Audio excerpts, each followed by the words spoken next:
Opération au Mali, au Levant, en Centrafrique, en Méditerranée. L'Europe est aujourd'hui confrontée à des crises d'un genre nouveau. Attentats terroristes sans précédent, pression migratoire, retour aux stratégies de puissance. Pour faire face, l'Europe doit repenser sa défense.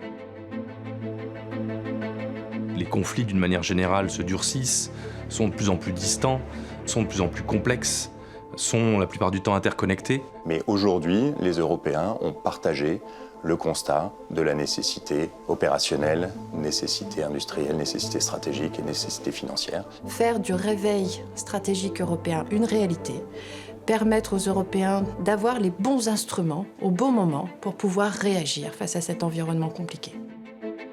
La défense européenne ne se résume pas seulement aux missions de l'Union européenne. Au Levant et au Sahel, par exemple, des pays européens agissent et luttent ensemble. Et la France est souvent aux avant-postes. Mais construire une défense européenne complémentaire à l'OTAN, c'est aussi bâtir une culture stratégique commune, volonté du président de la République énoncée dans son discours à la Sorbonne en 2017. Cet élan repose notamment sur des capacités et équipements en commun. Pour la sécurité des Français, des Européens et de l'Europe, la France intervient au cœur de la défense européenne.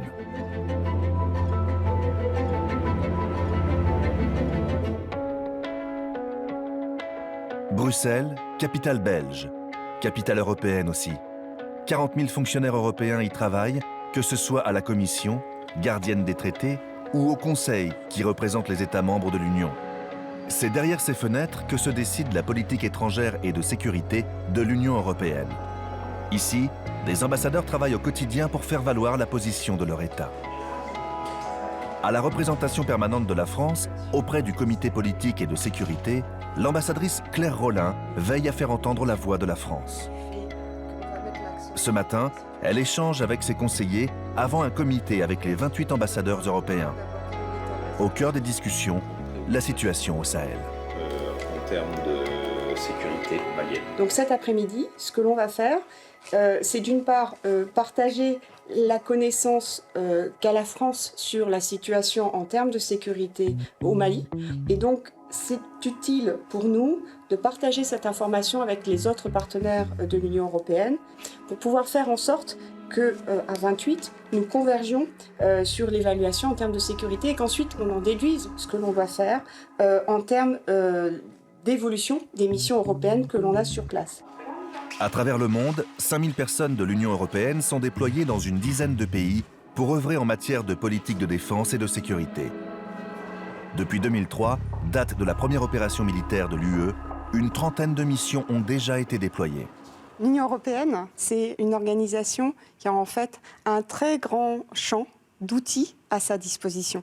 Je prendrai juste un exemple. L'Union européenne, avec ses États membres, c'est le premier donateur d'aide au développement dans le monde. On ne fait pas simplement justement de l'aide au développement, on fait aussi des choses dans le domaine de la politique de la défense. C'est ce qui nous permet de déployer dans le monde, à la demande des autorités des pays concernés, des missions qui sont soit des missions militaires, soit des missions civiles. Et en faisant cela, on contribue à un objectif majeur qui a toujours fondé l'Union européenne, c'est la défense des valeurs et de ses principes, à commencer par la paix et la sécurité, et on contribue aussi à notre propre sécurité en tant qu'Européens.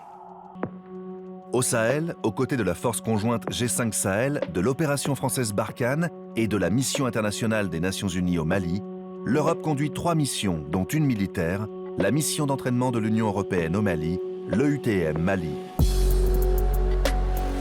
Situé à Bamako, au cœur de la capitale malienne, l'EUTM accueille chaque jour 620 civils et militaires issus de 22 pays européens pour accompagner les forces armées maliennes en matière de formation et de conseil. Dans cet état-major, ce détachement européen est chargé de conseiller les forces maliennes dans tous les domaines qui permettent de conduire une opération.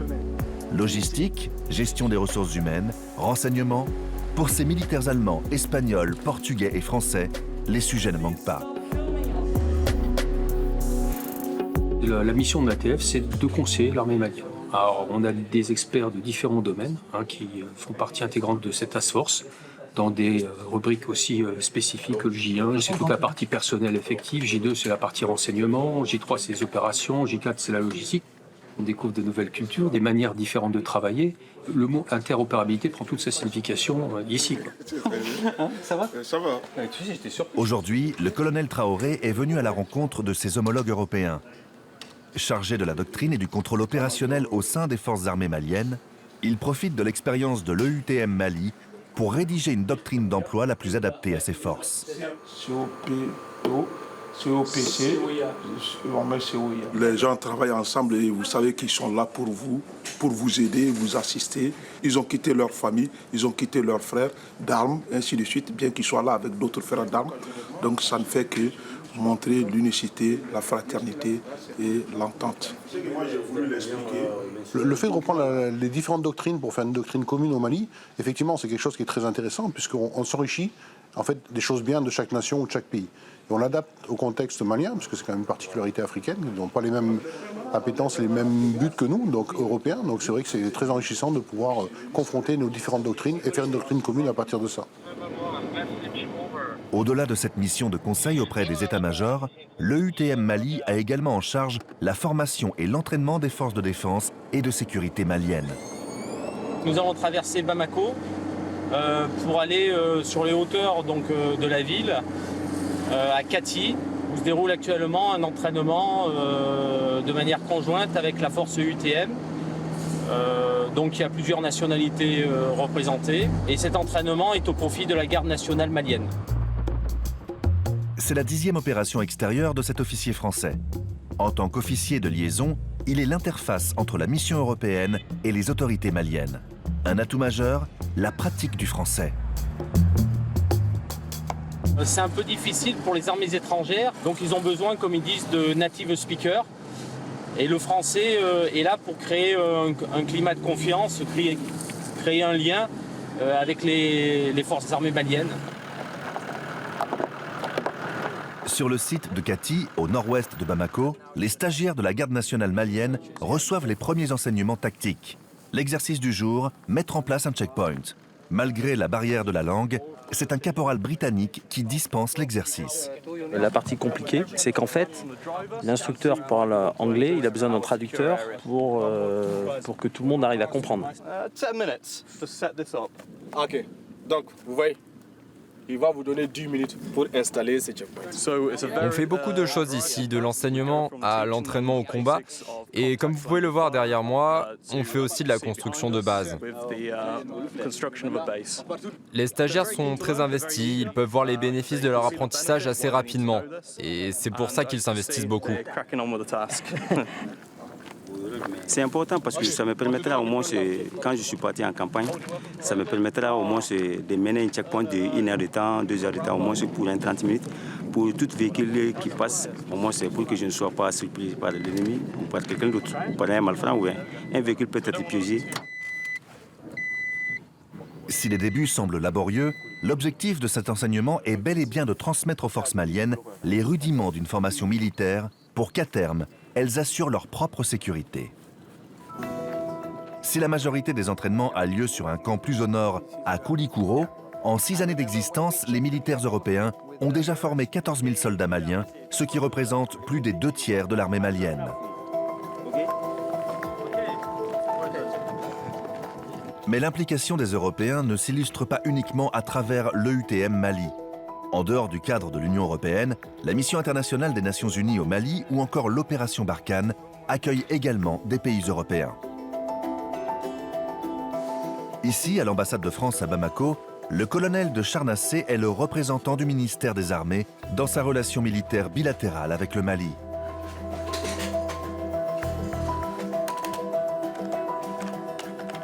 L'Europe est extrêmement présente au Mali. Le Mali a conscience qu'il ne peut pas s'en sortir tout seul.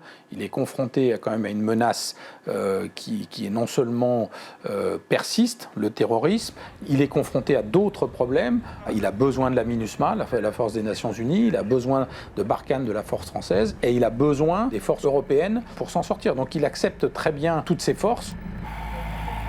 Si cette zone est instable, à terme, pour l'Europe, et pour la France en particulier, ça aura des conséquences et ces conséquences seront nécessairement négatives.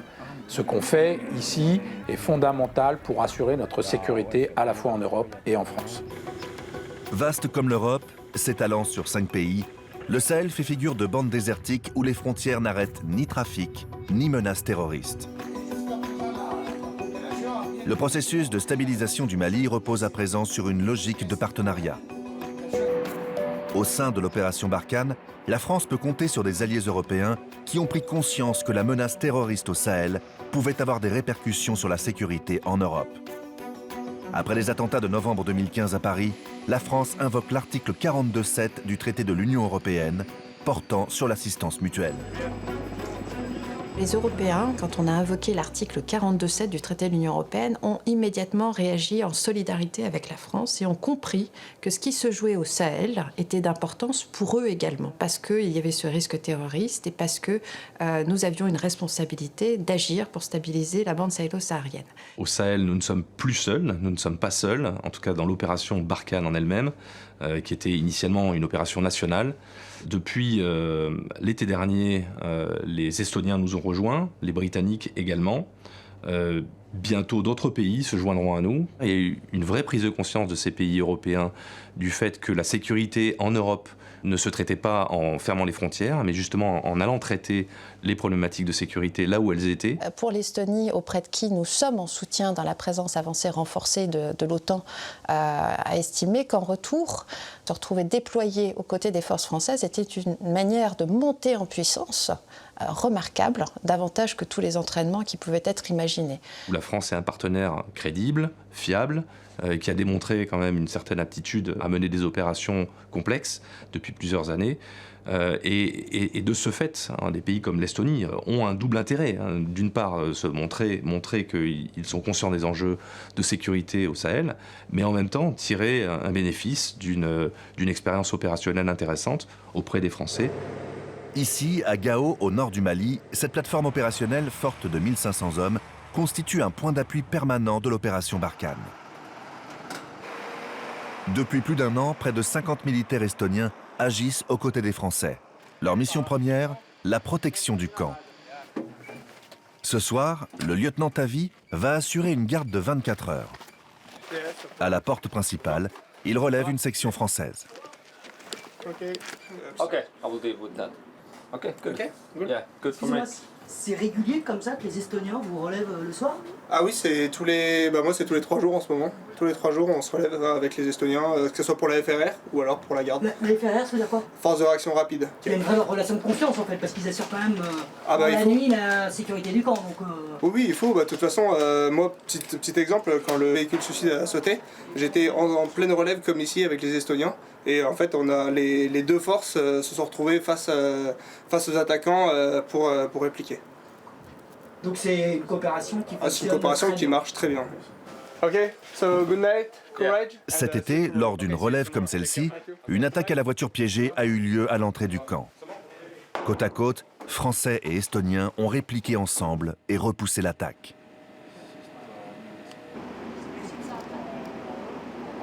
Quelques jours après la garde, nous retrouvons la section du lieutenant Tavi. Mandat de cette matinée, une patrouille dans les environs de Gao. Bonjour, ça va?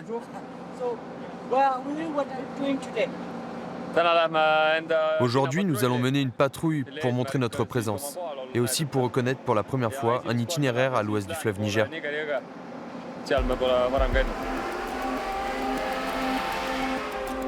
Point de vigilance de ce convoi, le fleuve Niger. Occuper le terrain par des patrouilles inopinées autour des grands axes de communication fait partie intégrante de la stratégie de surveillance de l'opération Barkhane.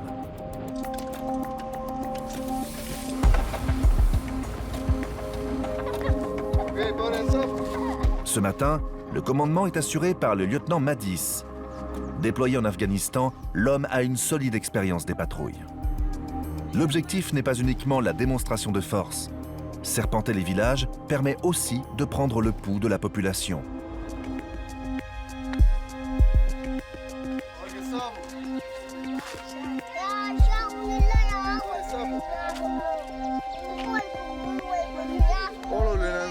C'est très important de parler aux locaux ou même simplement de leur dire bonjour. Ça montre que nous sommes comme eux et que nous nous entendons bien avec eux. Et si nous avons de bonnes relations avec eux, ils pourront facilement aussi nous prévenir en cas de menace.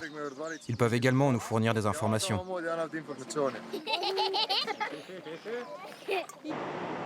Au même moment, une opération de grande ampleur se prépare dans ce poste de commandement. Tous les chefs de détachement sont réunis. Parmi eux, un capitaine britannique, l'officier de liaison Hadi. Arrivé au Mali il y a 4 mois, il assure la relation entre les forces françaises et britanniques. Depuis plus d'1 an, 3 hélicoptères Chinook assurent des missions de transport logistique et aéroterrestre. Et comment ça se passe? Très bien. Ils aiment bien travailler avec les Français. Ils ont découvert beaucoup de choses différentes que nous, mais oui, ça se passe très bien. Il y aura toujours des frictions, des choses qui sont différentes, mais en fait, c'est notre boulot de gérer cette friction. Ouais, s'assurer que ça se passe bien. Ce qui se passe, c'est que nous, on a des procédures, une culture et une façon de faire qui est très différente des procédures britanniques. Le fait de se rencontrer, c'est juste de permettre que ça se passe bien et qu'on puisse anticiper ou gérer les petits détails. Pour cette opération, ce détachement médical est envoyé en soutien des forces combattantes. Dans ces cantines oranges, un bloc opératoire portable. Au total, plus d'1,5 tonne de fret est embarqué avec chirurgiens, anesthésistes et infirmiers. Ça contient tout le matériel de l'antenne de chirurgie vitale. On a de quoi en fait gréer sous une tente un bloc opératoire pour prendre en charge les blessés. Heureusement que le Chinook est là, oui, parce qu'il peut tous nous transporter. Ouais. C'est un très beau vecteur. Ouais. Le Royaume-Uni, qui, nonobstant encore une fois le Brexit, est un allié majeur pour être capable de délivrer des effets militaires pertinents avec des forces extrêmement bien formées à nos côtés, et qui a montré avec cette contribution majeure des Chinook son association à nos efforts. Et notamment parce que nous avons des besoins assez importants en matière de transport tactique intra-théâtre. Les Britanniques nous ont offert une possibilité supplémentaire de transport tactique de nos troupes, ce qui réduit énormément le risque par rapport à tout ce qui est engin explosif lorsqu'on fait des convois logistiques, par exemple. Donc là, par un apport d'hélicoptères lourds, tactiques, les Britanniques ont bien compris qu'ils apportaient une aide vraiment valable à cette opération française. Pouvant transporter jusqu'à 4 tonnes de fret et une trentaine de soldats équipés, ces hélicoptères de transport lourd sont un atout précieux pour la force Barkhane. Dans ce filet, par exemple, des munitions françaises seront acheminées sur la zone d'opération. Après plus d'1 an de partenariat franco-britannique dans la lutte contre le terrorisme, les 3 Chinook auront transporté plus de 7000 soldats et cumulé plus de 1200 heures de vol à travers la bande sahélo-saharienne. Cette collaboration en matière de défense, illustrée ici par la mise à disposition d'hélicoptères britanniques, perdurera, quelle que soit l'issue du Brexit, grâce aux accords bilatéraux de Lancaster House.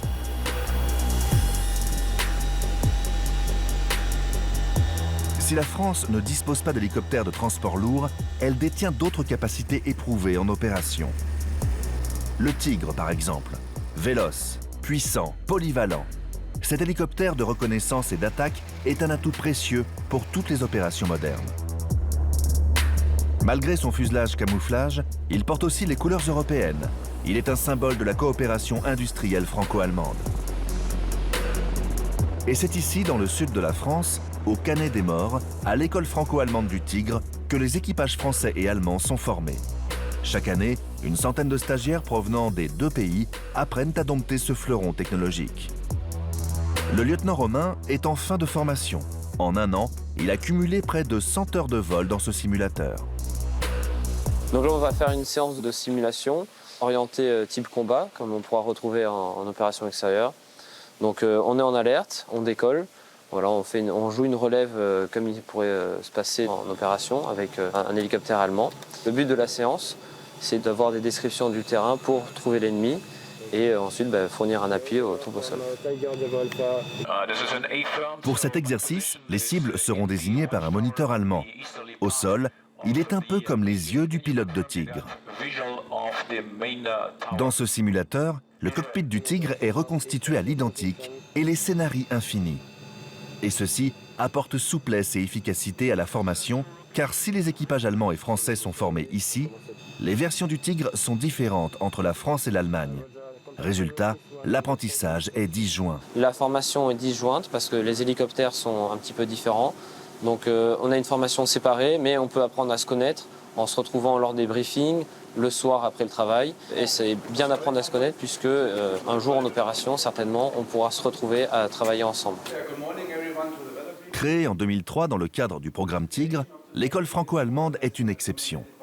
Précurseur de la coopération européenne, elle est la seule entité multinationale en matière de formation dont le commandement est commun entre la France et l'Allemagne. Le lieutenant-colonel allemand Rick a appris à piloter le Tigre dans cette école. Aujourd'hui, il est adjoint de la division formation. Pour lui, au-delà du partage des coûts et des infrastructures, c'est surtout une culture stratégique européenne qui se fait au quotidien ici. Avec les Français, on a déjà formé 220 pilotes et 190 chefs du bord. Les stages et la formation des pilotes et des équipages restent nationaux. On peut utiliser l'infrastructure, les simulateurs et plusieurs choses ensemble. C'est une chose d'utiliser la même installation, mais pour moi, c'est plus important. On vit ensemble, nous travaillons ensemble, nous parlons ensemble. Ça, c'est le cœur d'un esprit européen. Entré dans les forces en 2005, l'hélicoptère Tigre a aujourd'hui besoin d'évoluer pour répondre aux nouvelles menaces et rester à la pointe de la modernité. La troisième génération du Tigre est en cours, et cela grâce à un nouvel outil, institutionnel cette fois, la coopération structurée permanente. Les matériels deviennent de plus en plus complexes, de plus en plus chers, et donc il est nécessaire de coopérer au niveau européen pour répondre à ces divers défis. Les Européens en ont pris conscience, ce qui les a conduits à mettre en place un certain nombre d'outils, très récemment, tels que la coopération structurée permanente ou le Fonds européen de défense. Nous avons besoin de restructurer notre industrie de défense pour qu'elle soit capable, de préserver des savoir-faire durables dont nous avons besoin, les compétences. Deuxièmement, pour faire en sorte que nos industries soient performantes. Et le tissu industriel européen, il est encore fragmenté, donc il faut réussir à le restructurer. Et puis enfin, pour avoir une capacité à éviter des redondances de systèmes, d'équipements qui sont nuisibles finalement à l'efficacité, à nos performances globales. La deuxième nécessité, elle est stratégique. Parce que avoir des matériels identiques, c'est bien. Avoir des matériels identiques européens, c'est beaucoup mieux. La seule garante de l'autonomie stratégique est l'autonomie industrielle. Concevoir, produire et soutenir nos matériels sans aucune aide extérieure. À terme, le but, c'est vraiment de rationaliser la base industrielle. Aujourd'hui, on a 22 types d'avions de chasse différents dans l'Union européenne. Il y a un vrai besoin de compétitivité. Et un vrai besoin de rationalisation de cette base industrielle de défense. La CSP, donc la coopération structurée permanente, et le Fonds européen de défense sont des outils qui incitent, qui dynamisent cet effort de mise en commun des intelligences et des besoins. Officiellement lancée en 2017, la coopération structurée permanente, plus connue sous l'acronyme anglais PESCO, permet à 25 États membres de l'Union européenne de fédérer leurs efforts en matière de développement de capacités militaires.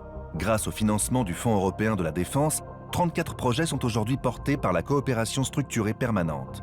La France, qui participe aux 3/4 de ces projets, est leader sur 8 d'entre eux.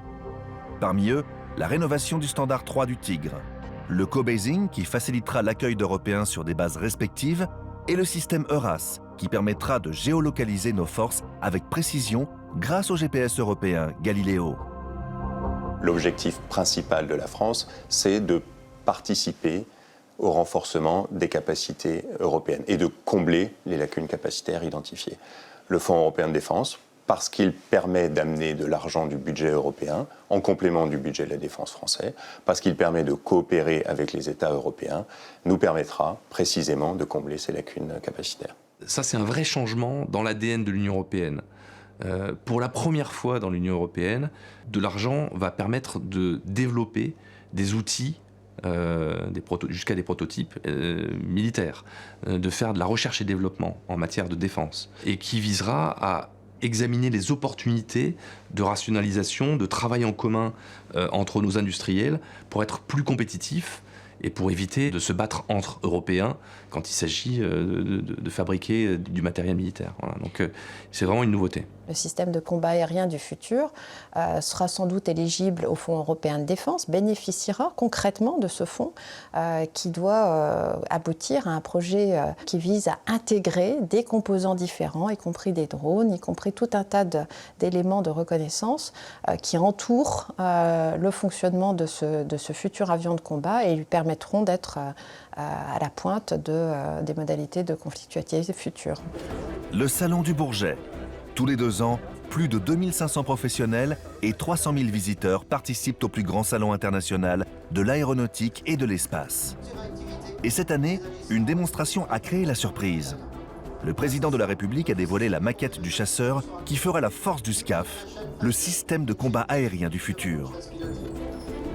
Développé par les industriels Dassault et Airbus, ce chasseur de dernière génération sera une composante essentielle de ce système qui permettra à différents aéronefs, drones et satellites d'interagir entre eux.